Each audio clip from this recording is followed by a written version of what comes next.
మనకి next class వచ్చేసరికి explain the differences between home trade and foreign trade. Home trade కి foreign trade కి ఉన్నటువంటి డిఫరెన్సెస్ ఒకసారి మనం చూసుకుంటే హోమ్ ట్రేడ్ కి ఫారెన్ ట్రేడ్ కి మేజర్ గా మనకి ఉండేటటువంటి డిఫరెన్సెస్ ఏంటంటే ఇవి. ఓకే, అందులో ఫస్ట్ వన్ ఏంటంటే హోమ్ ట్రేడ్ లో ఫస్ట్ వన్ ఏంటంటే trade takes place with in one country. Trading activity అనేది హోమ్ ట్రేడ్ లో ఎన్ని కంట్రీస్ లో జరుగుతుంది? ఒకే ఒక కంట్రీలో జరిగేటటువంటి ట్రేడింగ్ యాక్టివిటీ. బట్ ఫారెన్ ట్రేడ్కి వచ్చేసరికి 2 or more కంట్రీస్లో అంటే అదర్ కంట్రీస్లో ఈ ట్రేడింగ్ యాక్టివిటీ అనేది జరుగుతుంది అనమాట. ఓకే, ఇక సెకండ్ పాయింట్ వచ్చేసరికి ఇక్కడ హోమ్ ట్రేడ్లో ఒకే ఒక కరెన్సీ మనకి అందుబాటులో ఉంటుంది. So it does not involve any exchange of currencies. అంటే ఇక్కడ ఎక్స్చేంజ్ ఆఫ్ కరెన్సీస్ అనేది జరగదు. బట్ ఇక్కడికి వచ్చేసరికి 2 or more కరెన్సీస్ అనేవి ఫారెన్ ట్రేడ్లో ఇన్వాల్వ్ అయి ఉంటుందని మనం చెప్పుకోవచ్చు. ఓకే, ఇక next it is not subject to any restrictions. Okay, ఇక్కడ ఎటువంటి రిస్ట్రిక్షన్స్ ఈ హోమ్ ట్రేడ్లో ఉండవు. అంటే ఎటువంటి షరతులు కూడా ఉండవు. ఉన్నా కూడా చాలా తక్కువ షరతులు మాత్రమే ఈ హోమ్ ట్రేడ్లో ఉంటాయి. బట్ ఫారెన్ ట్రేడ్కి వచ్చేసరికి so many restrictions are there in foreign trade. Foreign ట్రేడ్లో చాలా రిస్ట్రిక్షన్స్ ఉండడం జరుగుతుంది. అంటే ఫర్ ఎగ్జాంపుల్ మనం ఇండియాలో మనం ట్రేడింగ్ యాక్టివిటీ చేస్తాం అనుకోండి, it is called home trade. అంటే ఇక్కడ మనం ఇండియాలో ఒక ప్లేస్ నుంచి ఇంకో ప్లేస్కి వెళ్ళాలంటే మనకి ట్రాన్స్పోర్టేషన్ సిస్టమ్ కానీ లేకపోతే మొత్తం ఇండియా అంతా కూడా ఒకే లీగల్ ప్రొసీజర్ కాబట్టి మనకి ఎటువంటి రిస్ట్రిక్షన్స్ ఉండవు, ఎటువంటి ప్రాబ్లమ్స్ ఉండవు. బట్ ఫారెన్ ట్రేడ్కి వచ్చేసరికి ఒక్కో దేశానికి ఒక్కో రకమైనటువంటి లీగల్ ఫ్రేమ్వర్క్ ఉంటుంది, ఒక్కో రకమైనటువంటి కరెన్సీస్ ఉంటాయి, అదేవిధంగా ఒక్కో రకమైనటువంటి రిస్ట్రిక్షన్స్ అనేవి ఉంటాయి. కాబట్టి వాటన్నిటిని ఫారెన్ ట్రేడ్లో మనం ఫిల్ చేసిన తర్వాత మాత్రమే ఫారెన్ ట్రేడ్ యాక్టివిటీ అనేది చేయాలి. కాబట్టి ఇక్కడ సో మెనీ రిస్ట్రిక్షన్స్ అనేవి ఉంటాయి. బట్ ఇక్కడ హోమ్ ట్రేడ్లో అటువంటి రిస్ట్రిక్షన్స్ అనేవి ఏమీ ఉండవు. ఓకే, ఇక నెక్స్ట్ హోమ్ ట్రేడ్లో గూడ్స్ని ఒక ప్లేస్ నుంచి ఇంకొక ప్లేస్కి మనం మూవ్మెంట్ చేయాలంటే అంటే ట్రాన్స్పోర్ట్ చేయాలంటే ఇక్కడ ఇంటర్నల్ ట్రాన్స్పోర్టేషన్ సిస్టమ్ని యూజ్ చేసుకుంటాం అన్నమాట. ఇక్కడ మాత్రం ఒక ప్లేస్ నుంచి అంటే ఒక కంట్రీ నుంచి ఇంకో కంట్రీకి గూడ్స్ అనేవి మనం ఎక్స్పోర్ట్ ఇంపోర్ట్ చేసుకోవాలంటే ఎక్స్టర్నల్ ట్రాన్స్పోర్టేషన్ సిస్టమ్ని ఉపయోగించడం జరుగుతుంది. అంటే ఇక్కడ ఇంటర్నల్ ట్రాన్స్పోర్టేషన్ సిస్టమ్ అంటే ఏంటి? హోమ్ ట్రేడ్లో రోడ్వేస్, రైల్వేస్. ఓకే, బట్ ఇక్కడ ఫారెన్ ట్రేడ్కి వచ్చేసరికి ఎక్స్టర్నల్ ట్రాన్స్పోర్టేషన్ సిస్టమ్ మీద ఈ ఫారెన్ ట్రేడ్ బేస్ అయి ఉంటుంది. That is called seaways and Airways మీద ఆధారపడి ఈ ట్రాన్స్పోర్టేషన్ సిస్టమ్ అనేది చేయడం జరుగుతుంది. ఓకే, అండ్ ఇక్కడ ఈ రోడ్వేస్ రైల్వేస్ ద్వారా మనం ట్రాన్స్పోర్టేషన్ సిస్టమ్ చేయడం అంటే మనకి ఖర్చు అనేది చాలా తక్కువగా ఉంటుంది. ఓకే, చాలా తక్కువ ఖర్చుతో ట్రాన్స్పోర్టేషన్ సిస్టమ్ అనేది చేయడం జరుగుతుంది. బట్ ఇక్కడ ఎయిర్వేస్ని సీవేస్ని ఉపయోగించి మనం ట్రాన్స్పోర్టేషన్ సిస్టమ్ని ఉపయోగించడం జరుగుతుంది. కాబట్టి ఇక్కడ ఖర్చు అనేది కాస్ట్ అనేది చాలా ఎక్కువ ఉంటుంది. It is compare to home trade.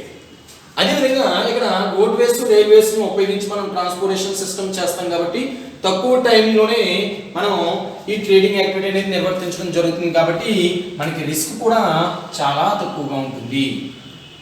అదేవిధంగా ఈ హోమ్ ట్రేడ్తో పోలిస్తే ఫారెన్ ట్రేడ్లో రిస్క్ అనేది చాలా ఎక్కువ. ఎందుకంటే మనం సీవేస్లో ఈ ట్రాన్స్పోర్టేషన్ సిస్టమ్ అనేది ఉపయోగించడం జరుగుతుంది. కాబట్టి ఒక కంట్రీ నుంచి ఇంకో కంట్రీకి ఈ ట్రాన్స్పోర్టేషన్ అనేది మనకి కొన్ని వీక్స్ అంటే కొన్ని వారాల పాటు కొన్ని నెలల పాటు ఈ ట్రాన్స్పోర్టేషన్ సిస్టమ్ అనేది జరుగుతుంది. కాబట్టి ఎప్పుడు ఏం జరగచ్చో మనం చెప్పలేం. కాబట్టి ఇక్కడ రిస్క్ అనేది చాలా ఎక్కువగా ఉంటుంది. ఎయిర్వేస్ ద్వారా జరిగేటటువంటి నష్టాలు, ఎయిర్వేస్ ద్వారా జరిగేటటువంటి ప్రమాదాలు, యాక్సిడెంట్స్ కూడా ఎక్కువగా ఉన్నాయి. కాబట్టి ఇక్కడ సాధారణంగా ఈ ఎయిర్వేస్లో ఎటువంటి ప్రమాదాలు జరగవు. ఒకవేళ ప్రమాదాలు జరిగితే మాత్రం ఊహించినటువంటి స్థాయిలో ఆ ప్రమాదం యొక్క స్థాయి అనేది ఉంటుంది. కాబట్టి ఇక్కడ రిస్క్ చాలా ఎక్కువగా ఉంటుంది. ఇక్కడ రిస్క్ అనేది చాలా తక్కువగా ఉంటుందని మనం చెప్పుకోవచ్చు. ఇక నెక్స్ట్ హోమ్ ట్రేడ్లో మేజర్గా చూసుకుంటే మనం ఇక్కడ ఒక గూడ్ యొక్క ప్రొడక్షన్ అంటే తయారు చేయడం, దాని కన్జంప్షన్, దాన్ని ఉపయోగించడం కూడా ఒకే కంట్రీలో జరుగుతుంది. ఓకే, అండ్ పాయింట్ చూసుకుంటే ఇక్కడ the production and consumption of goods at same country. Production consumption రెండు కూడా ఒకే కంట్రీలో జరుగుతాయి. బట్ ఇక్కడ ఫారెన్ ట్రేడ్కి వచ్చేసరికి ప్రొడక్షన్ ఏమో ఒక కంట్రీలో జరుగుతుంది, దాని కన్సంప్షన్ ఏమో ఇంకో కంట్రీలో జరుగుతుంది. కాబట్టి production of goods at one country and the consumption of goods to another country.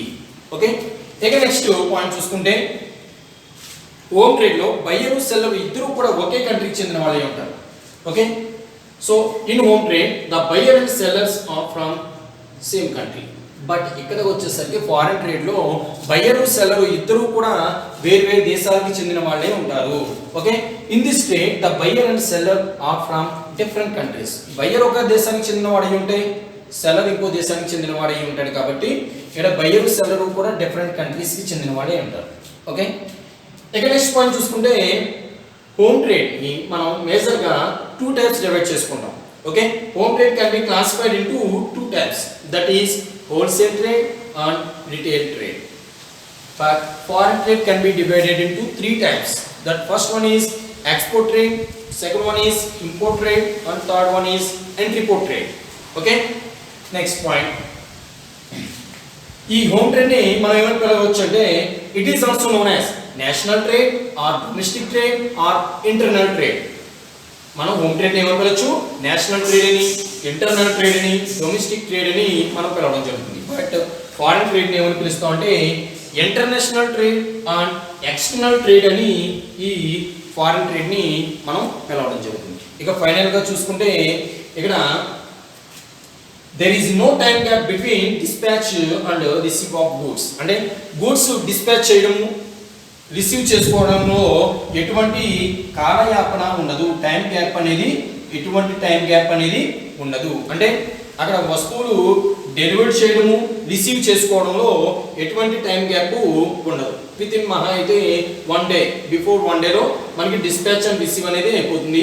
But foreign ట్రేడ్లో కొన్ని వారాలు పట్టేయడం జరుగుతుంది. So there is time gap between dispatch and receive. అంటే అక్కడ గూడ్స్ని డెలివర్ చేయడం రిసీవ్ చేసుకోవడం అనేది కూడా మనకి చాలా టైంతో కూడుకున్నటువంటి పని. పైగా ఇక్కడ సీవేస్ ఎయిర్వేస్ అంటే సీవేస్ ఉపయోగించి మనం గూడ్స్ని ట్రాన్స్పోర్ట్ చేస్తాం అనుకోండి, అది ఇంచుమించు కొన్ని వారాల పాటు పట్టేయడం జరుగుతుంది. కాబట్టి ఇక్కడ టైం గ్యాప్ అనేది చాలా ఎక్కువగా ఉంటుంది, ఇక్కడ టైం గ్యాప్ అనేది చాలా తక్కువగా ఉంటుందని మనం చెప్పుకోవచ్చు. ఓకే.